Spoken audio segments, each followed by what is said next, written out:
দর্শক, প্রেস ক্লাবের সামনে আছেন বিশেষ প্রতিনিধি আহমেদ সারোয়ার। সরাসরি কথা বলছি তার সাথে। সারোয়ার, প্রেস ক্লাব ও আশপাশের এলাকার পরিস্থিতি কেমন দেখছেন জানাবেন। এই মুহূর্তে প্রেস ক্লাবে পেশাজীবী সমন্বয় পরিষদের একটি মিটিং চলছে, অবস্থান কর্মসূচি চলছে। আপনাকে বলে রাখি, এই মুহূর্তে প্রেস ক্লাব এবং তার আশেপাশের এলাকায় রিকশার দখলে, আর প্রেস ক্লাবের সামনের এই জায়গাটা পেশাজীবী সমন্বয় পরিষদের নেতৃবৃন্দ এবং কর্মীদের দখলে। আর আশেপাশে আমরা কোনো গণপরিবহন দেখা যাচ্ছে না, পুরো রাস্তাতেই যা চলছে শুধু রিকশা।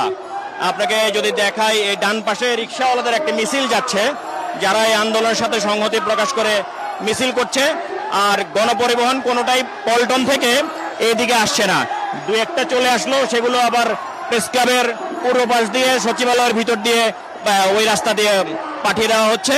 এখন এই যে রিকশাওয়ালাদের একটা মিছিল যাচ্ছে, এই এলাকাটা মোটামুটি এই এলাকাটা পেশাজীবী সমন্বয় পরিষদ, বিভিন্ন লোক, বিভিন্ন রাজনৈতিক দলের কর্মী এবং সরকার বিরোধী অবশ্যই তাদের দখলে এই মুহূর্তে আছে।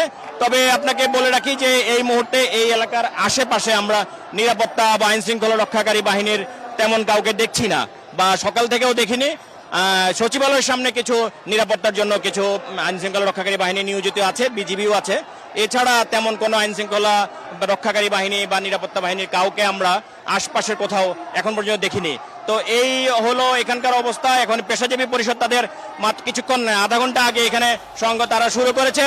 সেই এটা শেষ হলে, সেই তাদের বক্তব্য শেষ হলে, অনুষ্ঠান শেষ হলে তখন বোঝা যাবে এখানে কি হয়। সারোয়ার, আপনাকে ধন্যবাদ।